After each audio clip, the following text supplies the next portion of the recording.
Amém,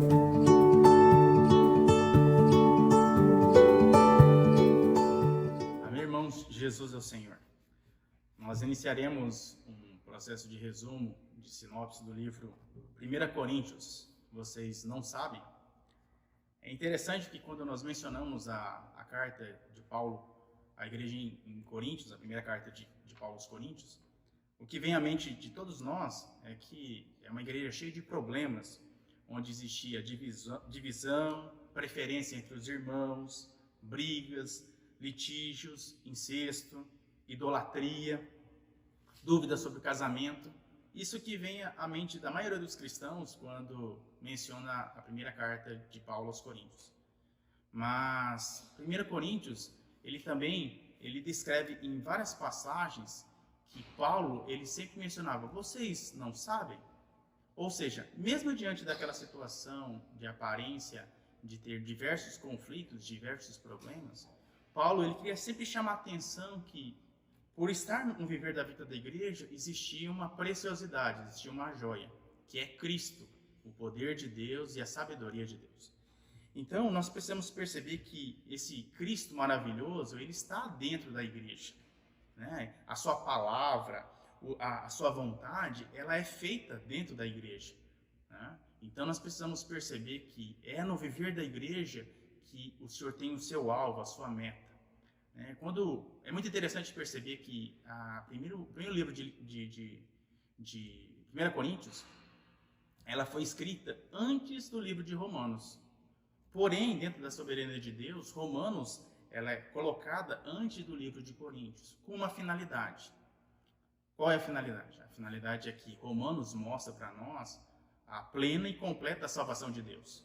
Então, do capítulo 1 ao capítulo 8 de Romanos, nós vemos um aspecto da salvação de Deus com respeito ao homem, ao indivíduo homem.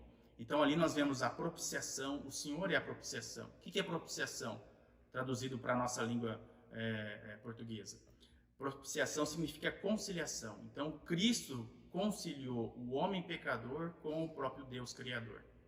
Então, daí decorreu vários acontecimentos. O Senhor perdoou os nossos pecados, o Senhor nos conciliou com o Pai, o Senhor nos justificou posicionalmente, nós estamos numa posição adequada. Isso acontece toda vez que o homem reconhece que Jesus Cristo é o Senhor. Lá em Romanos 10 fala que todo aquele que invocar o nome do Senhor será salvo. Então, quando a pessoa invoca o nome do Senhor pela primeira vez, reconhece Ele como Senhor e Salvador, ele, de forma individual, ele recebe essa salvação individual. Porém, no capítulo 12 a 16 de Romanos, mostra um outro processo, o processo da salvação orgânica de Deus, onde ele traz esse homem que estava no mundo, traz para um ajuntamento, para uma assembleia, que é a igreja.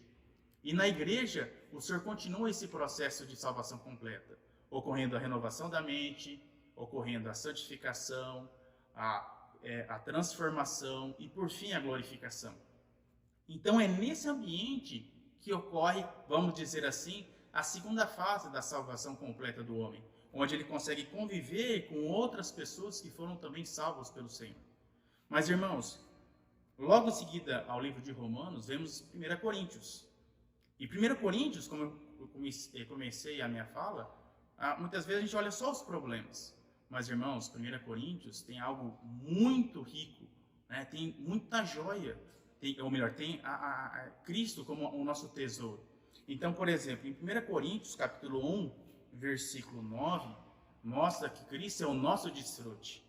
Você está no viver da igreja é para desfrutar de Cristo, não é para criar problemas, criar dificuldades. É para nós desfrutarmos de Cristo. Quanto mais comermos do Senhor, mais desfrutarmos do Senhor, menos nós vamos criar problemas, né? Então, capítulo 1, versículo 24, fala que Cristo é o poder de Deus e sabedoria de Deus. No versículo 30, fala que Cristo é a justiça, a santificação e a redenção. No capítulo 2, versículo 8, fala que Cristo é o Senhor da glória. No capítulo 2, versículo 10, fala que Cristo é as profundezas de Deus. No capítulo 3, versículo 11, mostra que Cristo é o fundamento do edifício de Deus. E assim por diante. Tem pelo menos 20 características, 20 pontos positivos, pontos que realçam a beleza de Cristo. Então, como que eu poderia fazer uma aplicação?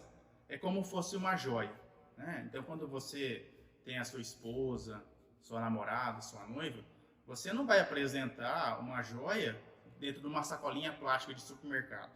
Você compra muitas vezes um estojo. O estojo é todo enveludado, né? Muitas vezes tem a cor preta ou vermelha, com um propósito, com uma razão. Qual seja, quando você apresentar, né, o estojo preto, aveludado, e revelar a joia que tem dentro, o que acontece? Ela vai fazer um destaque, vai colocar em realce a joia, o tesouro.